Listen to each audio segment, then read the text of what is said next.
जो भी अध्यात्म करता है उसके सामने बहुत बड़ा प्रश्न आ जाता है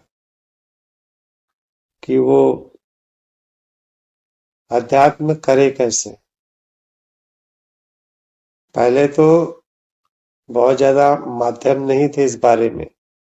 आजकल मीडिया एक गुरु के बारे में बताती है तो अभी दूसरे बताती है, तो आदमी बहुत ज्यादा कंफ्यूज हो जाता है। मुझे समझ ही नहीं आता क्या सही है क्या गलत है, कौन सा मार्ग अपनाना चाहिए कौन सा नहीं अपनाना चाहिए। हमारे प्रिय चिंतामणि, उसको भी अध्यात्म की चाहक लग गई, सबकी देखा देखी, और उसने भी सोचा चलो मैं अध्यात्म कर लूं। तब उन्होंने अपने पिताजी से पूछा, तो पिताजी ने उनको ज्ञान की बातें बतलाई, राम की कहानी बतलाई, श्री कृष्ण की कहानी बतलाई और बहुत सारी आध्यात्मिक बातें बतलाई। चिंतामणि खुश हो गए, मेरे पिता से बड़ा ज्ञानी तो कुछ भी नहीं।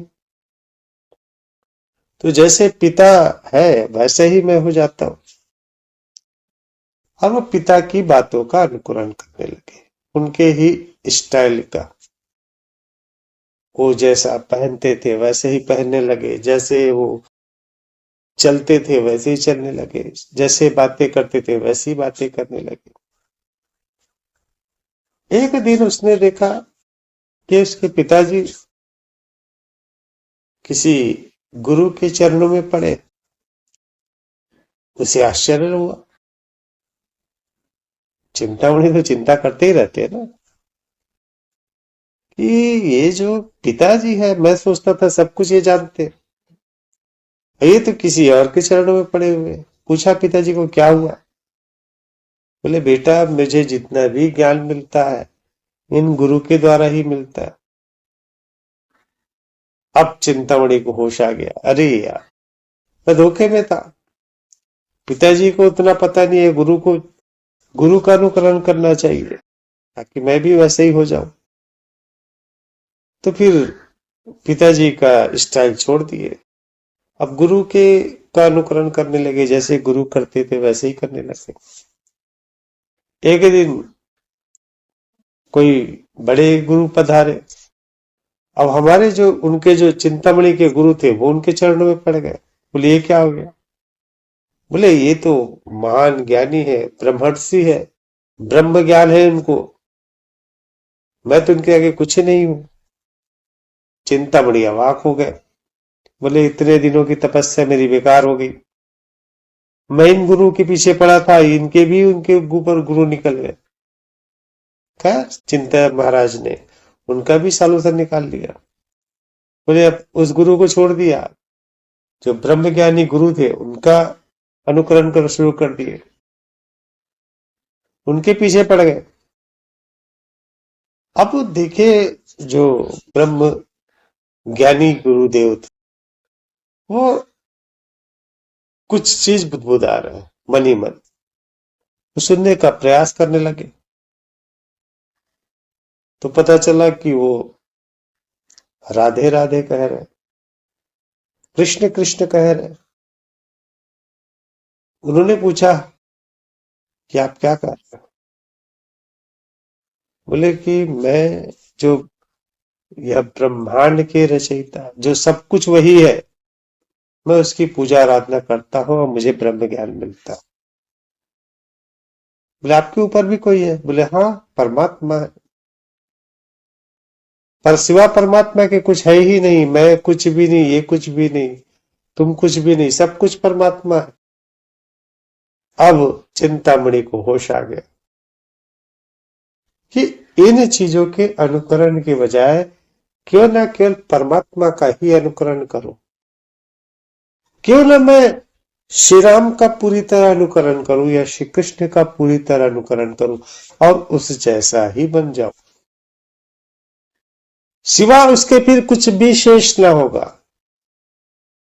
और जैसे ही चिंतामणि ने यह विचार किया, उसे अनुभव हो गया कि उसने उस ब्रह्म ज्ञान को प्राप्त कर लिया। आप लोग कहते हो कि मेरा ध्यान आज ठीक नहीं हुआ, या कभी कहते हो कि मेरा ध्यान आज ठीक हुआ। ये दोनों बातें ही पूर्णतया गलत है। यदि आप यह सोचते हो कि मेरा ध्यान ठीक हुआ, तो आप ध्यान कर ही नहीं रहे हो। जब ध्यानी हो जाओगे, वहां पे मेरा बचेगा ही नहीं, पूर्णतः ध्यान हो जाओगे। सिवा ध्यान के कुछ भी शेष ना होगा, यह मेरा भी शेष ना होगा। और यदि मेरा बचा हुआ है तो ध्यान का कोई अस्तित्व नहीं होगा। ये मेरा ध्यान ठीक नहीं हुआ, यह इस बात को दर्शा रहा है कि आपने अपने अस्तित्व को पूर्णतः बचा के रखा हुआ है। पूर्णतः आप श्री राम की भक्ति कर रहे हो, श्री कृष्ण की भक्ति कर रहे हो। मैंने श्री राम की भक्ति की, यह आप सोच रहे हो, यकीन मानो आप पूर्णतः ब्रह्म, पूर्णतः ब्रह्म। जब आपने यह जान लिया कि सिवा श्री राम के कुछ है ही नहीं, तो आपका अस्तित्व बचा कैसे? पूजा करने वाले आप बचे कैसे? चिंतामणि को ब्रह्म ज्ञान यही हुआ। जब सब कुछ परमात्मा है, तो क्यों ना मैं वही परमात्मा हो जाऊं। यही ब्रह्म ज्ञान है, वास्तविकता यही है। श्री राम की पूजा कर रहे हो, पूर्णतः श्री राम को अपना लो, पूर्णतः। हम करते हैं ना, जैसे हम किसी हीरो हीरोइन की नकल करते हैं। अभी जब हमारी नई नई जवानी चल रही होती है, हमारे जो हीरो होते हैं, आइडियल होते हैं, कोई अमिताभ बच्चन पसंद करता है तो उसी तरह बाल रखना शुरू करता है, उसी के कपड़े स्टाइल रखना शुरू करता है, उसी प्रकार बोलना शुरू करता है। सलमान खान हो गए, शाहरुख खान हो गए। आप लोगों ने देखा होगा, कोई संजय दत्त की तरह लंबे बाल रखता था, कोई अजय देवगन के जैसे हेयर स्टाइल रखता था, उसके स्टाइल में बोलता था। क्या कर रहा है वो? अपने आइडियल को इस शरीर में उतार रहा है। और आपके आइडियल कौन हो गए? श्री राम हो गए। क्या करना है? आप पूर्णतः श्री राम के आचरण को अपनाना। आपको क्या दिखता है? श्री राम धनुष बाण चलाते थे, इतना ही दिखता है। उसके अलावा श्री राम में कुछ दिखता ही नहीं है।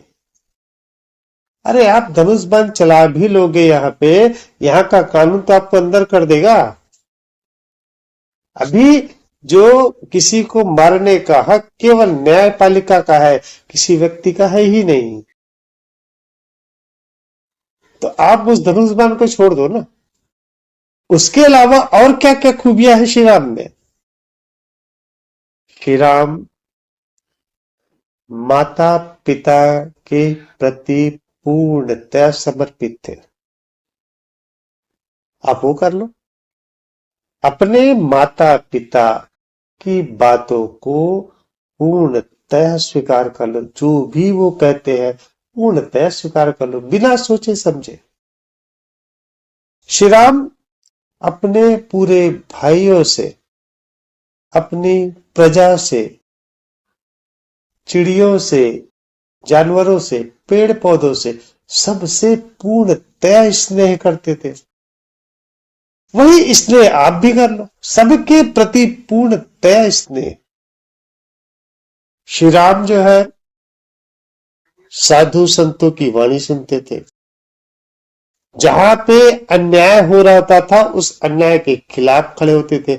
आप वही कार्य कर लो। जो भी अन्याय दिख रहा है आपके सामने, आप उसके विरोध में खड़े हो जाओ। पूर्णतया मर्यादा पुरुषोत्तम के आचरण को अपना लो पूर्णतया, हो गई आपकी पूजा। फिर सिवा श्री राम के कुछ भी शेष ना होगा, कुछ भी शेष ना होगा। वही श्री कृष्ण है। आपको केवल सुदर्शन दिखता है, मैं यही कह रहा हूं, सुदर्शन चलाना सीख भी जाओगे नहीं मार सकते भाई, आपको अंदर कर दिया जाएगा, तो उसको छोड़ दो। बाकी श्री कृष्ण के पूरे लीलाओं को अपना लो। श्री कृष्ण के जीवन में मस्ती थी, आनंद था, सबको वो आनंदित करते थे। वही आनंद आप सबको देना शुरू कर दो। वो भी अन्याय के खिलाफ लड़ते थे, आप भी वही अन्याय के खिलाफ खड़े हो जाओ। और श्री कृष्ण, कई बार ऐसा होता था कि वहां पे वो युद्ध जीत नहीं सकते थे, तो वो युद्ध से भाग भी जाते थे। रणछोड़ कहते थे श्री कृष्ण को, लेकिन वो अन्याय के खिलाफ खड़े अवश्य होते थे हर परिस्थितियों में। उनका प्रेम माता यशोदा के लिए भी था, माता देवकी के लिए भी था, गोपियों के लिए भी था, राधा के लिए भी था, भाइयों के लिए भी था, सबके प्रति, पूरे विश्व के प्रति उनका प्रेम था। वही प्रेम अपने अंदर ले आओ। कोई बड़ी बात है नहीं। जिसे भी हम अपना इष्ट कहते हैं, उस इष्ट के आचरण को, उनके तरीके को अपनाना बिल्कुल भी कठिन नहीं है। आप ध्यान करते हो तो पूर्णतः ध्यान हो जाओ।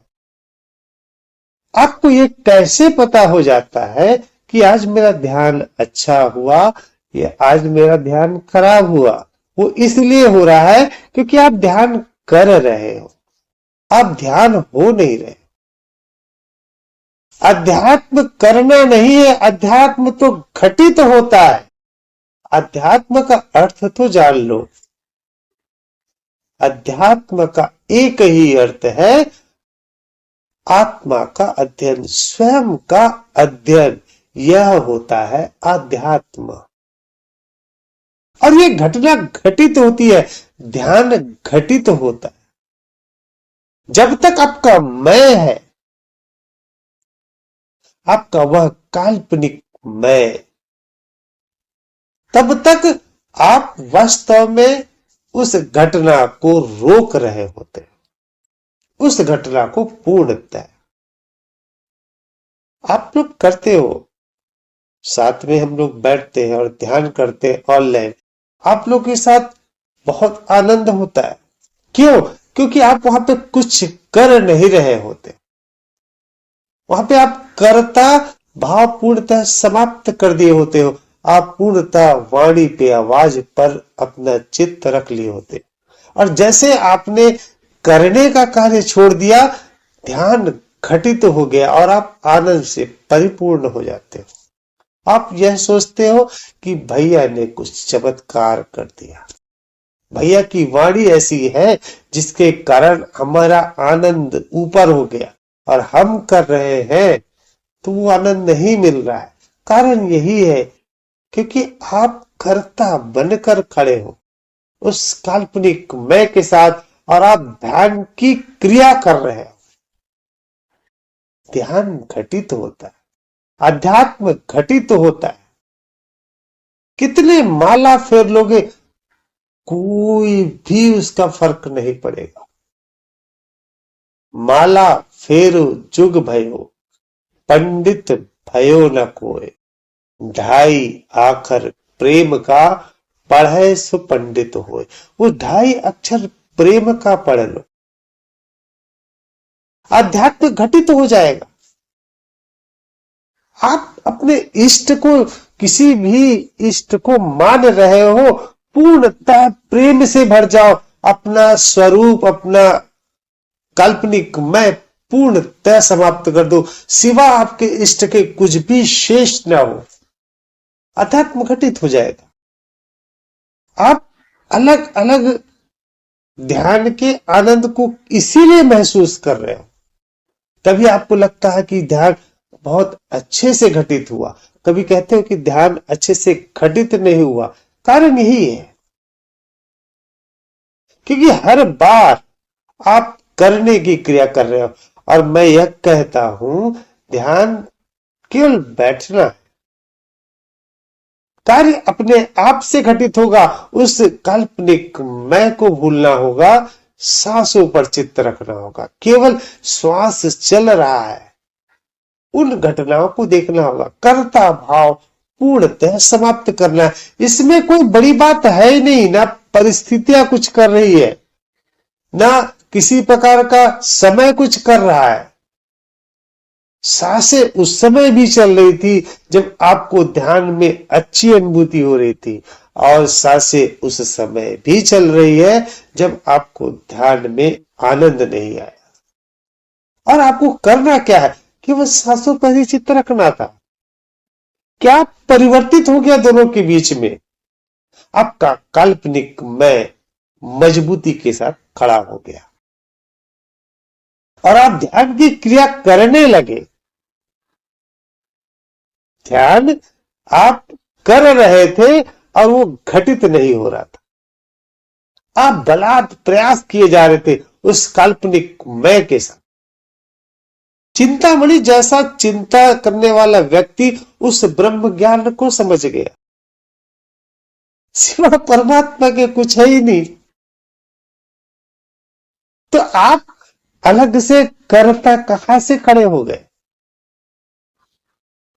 आज हम जितने भी आदर्श की बात करते हैं, देवी देवताओं की बात करते हैं, अगर वो सामने जीवित होंगे ना, तो आप उनको भी नहीं स्वीकार करेंगे। उनको आप इसीलिए स्वीकार कर रहे हो क्योंकि वो आपके उपस्थिति पर प्रश्न चिन्ह नहीं लगा सकते। श्री कृष्ण ने जो चमत्कार की बातें कही वो भी करी, और श्री कृष्ण ने गीता का ज्ञान भी दिया। किसको उस ज्ञान की पड़ी है? क्यों नहीं पड़ी है? क्योंकि उसमें आपके जो काल्पनिक मैं है उसको पूरी तरह नकार दिया श्री कृष्ण ने। श्री कृष्ण ने स्पष्ट कह दिया कि न अर्जुन तेरा अस्तित्व है, न दुर्योधन तेरा अस्तित्व है। तुम्हारी जितनी मान्यताएं हैं उन सब का कोई अस्तित्व नहीं है, सब कुछ मैं हूं। लोगों को गीता से इसीलिए ही परहेज है, क्योंकि गीता पूर्णतया आपके उस काल्पनिक मैं को समाप्त करती है, यदि आप गीता को पूर्णतः स्वीकार कर लोगे। और गीता को जब पूर्णतः स्वीकार कर लिए तो आप कैसे कह पाओगे कि आज मैंने ध्यान किया या मैंने ध्यान नहीं किया? कैसे बोल पाओगे? आपका मैं तो बचा ही नहीं ना, यदि आप कृष्ण को ही मान रहे हो। और जब वास्तविक मैं को मान रहे हो, उस चेतना को मान रहे हो, तो फिर आपका वो जो काल्पनिक मैं है वो कहां से खड़ा हो गया? चेतना तो कुछ करती ही नहीं है, वो तो केवल मौजूद है, उस शून्यता की ओर लगातार बढ़ रही है। चेतना ना ध्यान करती है, न ध्यान का विरोध करती है, कुछ करती ही नहीं है। और सब कुछ अपने आप से चल रहा, घटित हो रहा है। केवल उस शून्यता का संकुचन और फैलाव की प्रक्रिया, केवल उस शून्यता के नाम से। चेतना वास्तव में कुछ करती ही नहीं है। तब भी आप यह नहीं कह पाओगे कि आज मेरा ध्यान ठीक हो गया या मेरा ध्यान ठीक नहीं हुआ, यदि आप उस चेतना को भी मानते हो, उस काल्पनिक मैं को छोड़ते हो। और जब तक वो काल्पनिक मैं रहेगा, आपके अंदर यही विचार आएगा बारंबार कि आज मुझे ध्यान में आनंद नहीं आया या आज मुझे ध्यान में आनंद आया। काल्पनिक मैं का कोई अस्तित्व नहीं है दीदी, कोई भी अस्तित्व नहीं है। कुछ पल के लिए अपने आप से अपने नाम, अपने पहचान को हटा के देखिए।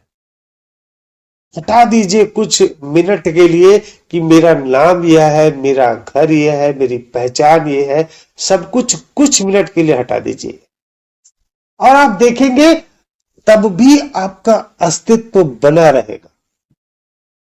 आप अनुभव कर रहे होंगे सब चीजों को, सब घटनाओं को। आपका नाम आपसे हट गया, पहचान आपकी हट गई, लेकिन आपका अस्तित्व बना है। अर्थात यह सिद्ध हो रहा है, जिस काल्पनिक मैं की आप बात कर रहे हो वो आप हो नहीं, वो आपके मस्तिष्क में संजोया हुआ है।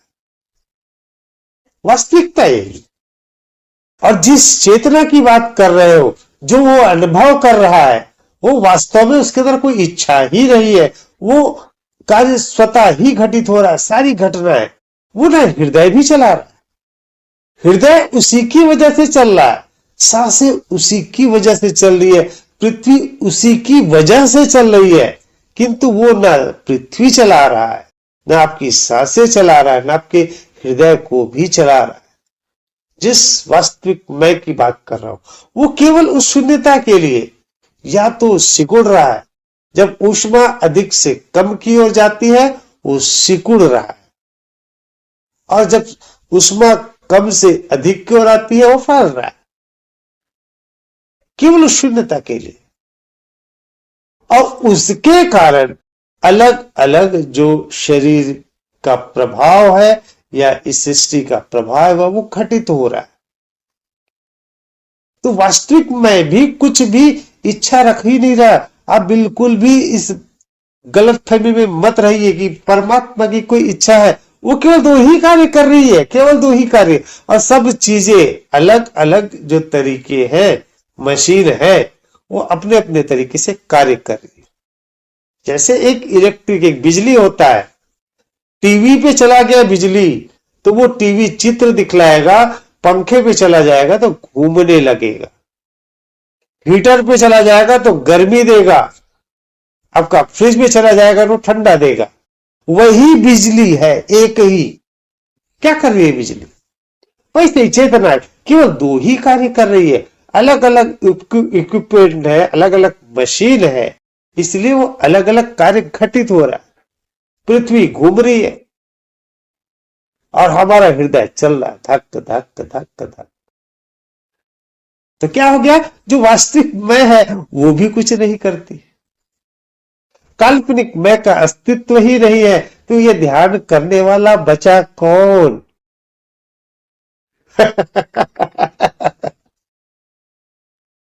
यही ब्रह्म ज्ञान है। वास्तविकता समझ जाओ, पूर्णतः समझ जाओ, इस खेल को पूर्णतः समझ लो। इस सारा ब्रह्मांड कैसे चल रहा है, कैसे कार्य कर रहा है। आपका जो भ्रम है, मैं कर रहा हूं, मैं कर रही हूं, ये पूर्णतः समाप्त हो जाएगा, पूर्णतः समाप्त हो जाएगा। सारी घटनाएं केवल घटित हो रही है, सारी घटनाएं, और उन घटनाओं के प्रति आप अपने मन के अनुसार सुख या दुख ढूंढ रहे हो। मस्तिष्क ढूंढ रहा है लगातार। घटनाएं स्वतः ही घट रही है, हर घटना, और उसमें या तो सुख ढूंढ रहे हो या दुख ढूंढ रहे हो, सुख ढूंढ रहे हो, दुख ढूंढ रहे हो। यही कार्य मस्तिष्क करा जा रहा है, और उसके आधार पे अपनी भावनाएं जो पूरे ब्रह्मांड में फैली हुई है, उस भावनाओं में बढ़ोतरी किए जा रहे हैं। उस काल्पनिक मैं के कारण आपके हिसाब से वो घटना हो गई, आपने अहंकार को न्योता दे दिया। आपके हिसाब से नहीं हुआ, आपने क्रोध ईर्ष्या को न्योता दे दिया, आमंत्रण दे दिया, और उसमें बढ़ोतरी शुरू कर दी। और ये काल्पनिक मैं न प्रेम जानता है, न आनंद जानता है, न शांति जानता है, न पश्चाताप, न कुछ भी नहीं जानता। वो केवल बिखराव की प्रक्रिया जानता है। प्रेम भी दिखता है वो मोह के रूप में, काल्पनिक मैं के रूप में। आप प्रेम इसलिए कर रहे हो क्योंकि वो मेरा बेटा है, वो मेरा पति है, मेरा पत्नी है, इसलिए आप प्रेम कर रहे हो। प्रेम नहीं, वो मोह है। ना आपका काल्पनिक मैं कुछ करता है, ना ही चेतना कुछ कार्य करती है। इस बात का यदि आपको पूर्ण अनुभव हो गया, पूर्णतः अनुभव, मैं ज्ञान की बात कर ही नहीं रहा हूं। जब अनुभूति में आ गई वो बात, तो न करने वाला शेष होगा, न उसको अनुभव करने वाला शेष होगा। केवल घटनाएं घटित हो रही होगी, अकर्म में सारे कर्म किए जा रहा होगा। हर एक शरीर, हर एक शरीर। लोग अध्यात्म कर रहे हैं, मंदिरों में जा रहे हैं, शिव जी को पूज रहे हैं। शिव जी की पूजा करने या उसको नारियल चढ़ाने से होगा क्या? आपने उसको समझ लिया है कि वो पत्थर की मूर्ति है, केवल और केवल। चढ़ा दे रहे धतूरा, उसको चढ़ा दे रहे। आपके भोजन में यदि आप शिव जी को ही मान रहे हो, सपोज भगवान के रूप में मान रहे हो, उसको एक अलग अस्तित्व मान रहे हो, समझ लो बात को, तो आप उनको लगातार धतूरा चढ़ा रहे हो, ठीक है। उस धतूरा को क्या आप खा पाओगे? यदि आप यह सोच रहे हो कि वो उनका अस्तित्व है, वो बोले तो नहीं मुझे धतूरा दो या फूल ही चढ़ा दो, भैया उनको भी चलो ठीक है। अगर सोचते हो कि वो भी जीवित है, तो उनको वही चीज दो जो आप चाहते हो। आप खीर पूरी चाहते हो, हलवा खाना चाहते हो, जो खाते हो वो उनको दो।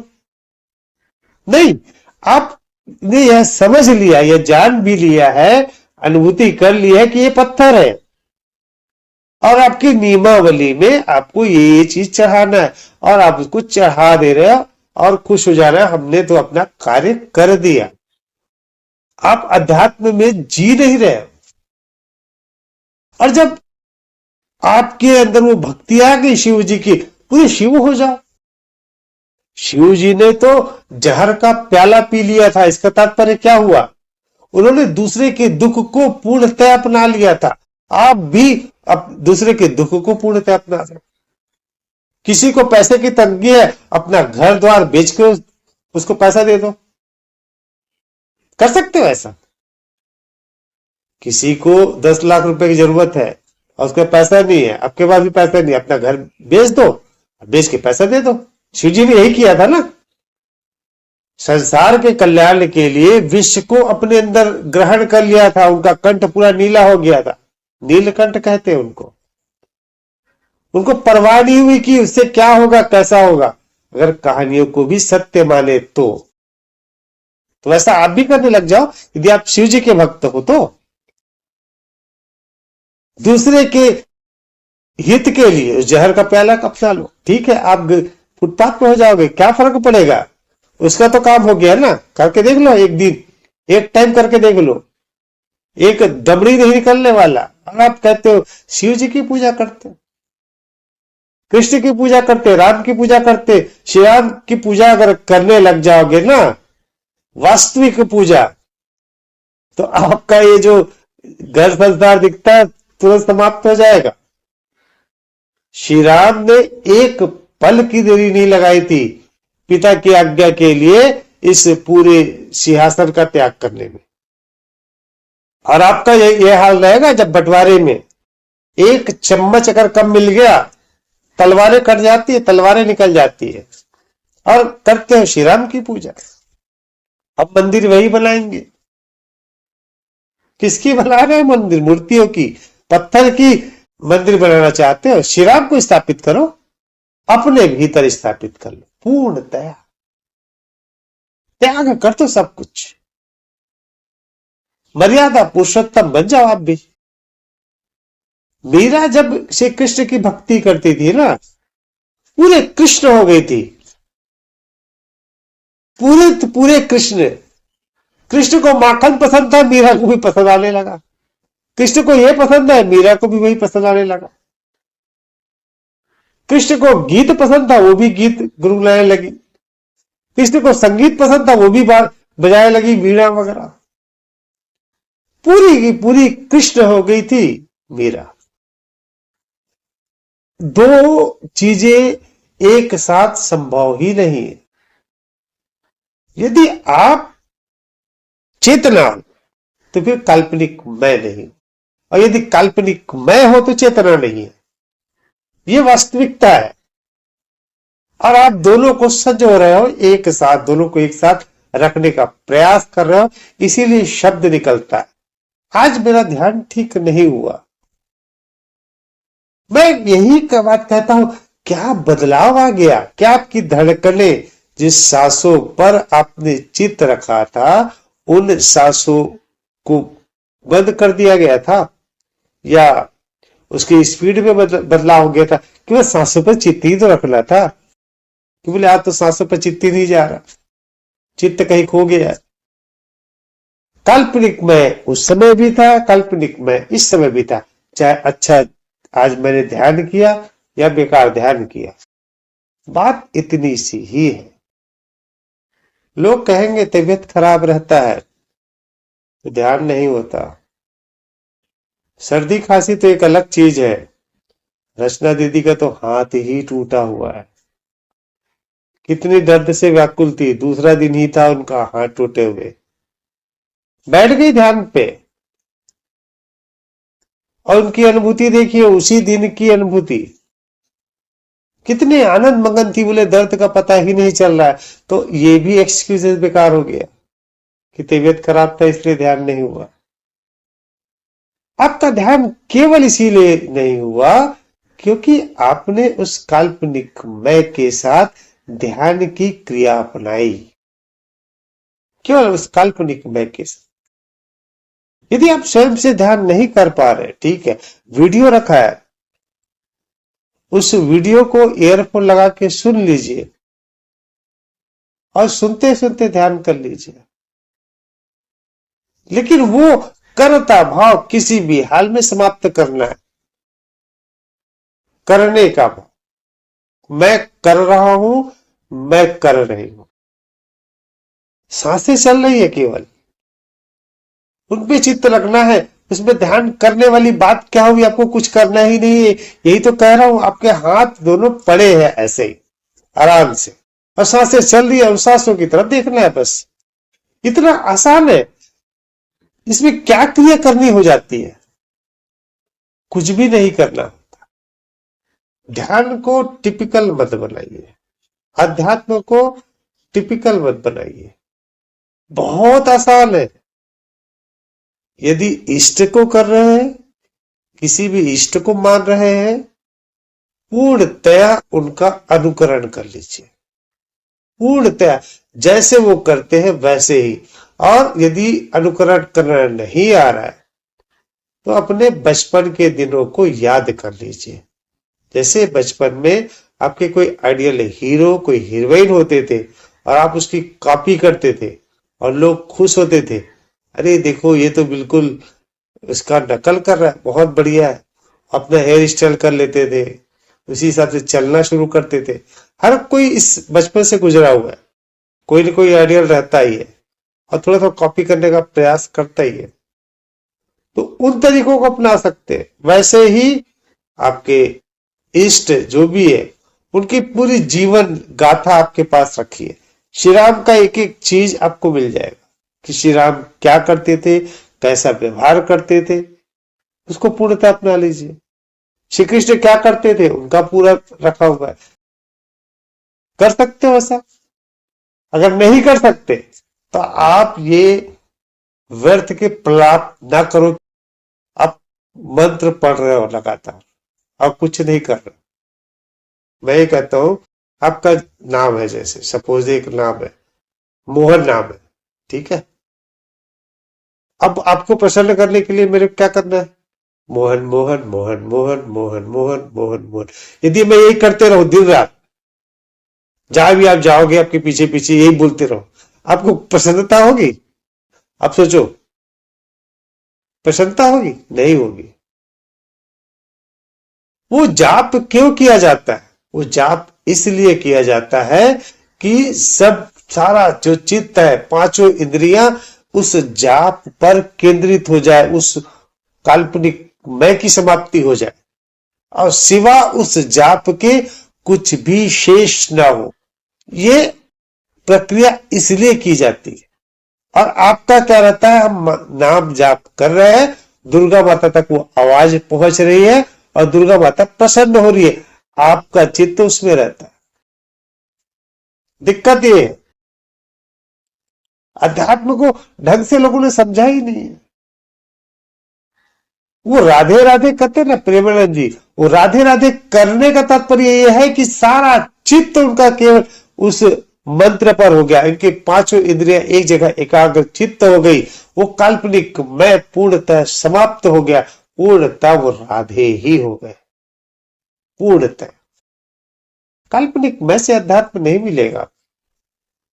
जब तक ध्यान करते रहोगे कुछ भी हासिल नहीं होगा, और जिस दिन ध्यान घटित होने रहेगा, जब आपके अंदर कर्ता का भाव पूर्णतः समाप्त हो जाएगा, आपका काल्पनिक मैं समाप्त हो जाएगा, ध्यान की घटना स्वतः ही घटित होगी।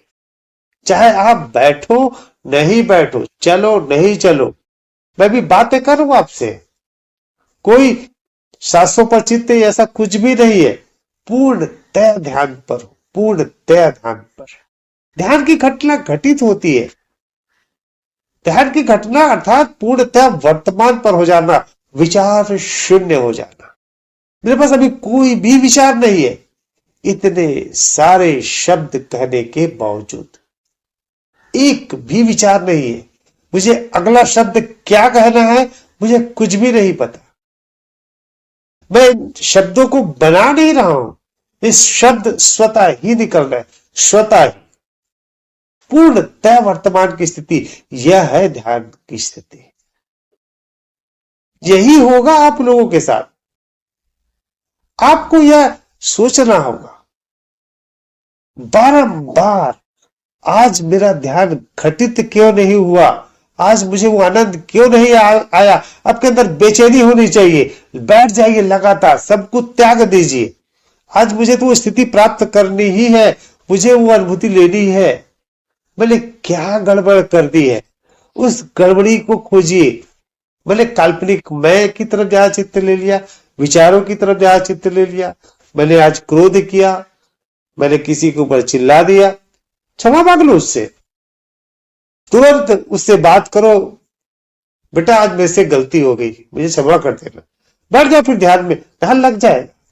जो भी आपकी दिनचर्या, आपने जो भी कार्य किया उसको सोचने का प्रयास कर लो कि क्या क्या मैंने कार्य किया, क्या बोझ है मेरे सर पर, क्षमा करना है क्षमा कर दो। बोले उसने मेरे साथ ऐसा कर दिया, कोई दिक्कत नहीं, क्षमा हो गया, उनके जो करना था कर दिए, या आपने कर दिया, फिर क्षमा मांग हो गया, आपका वो चीज समाप्त हो गया। बैठ जाओ फिर ध्यान पे, ध्यान घटित तो हो जाएगा।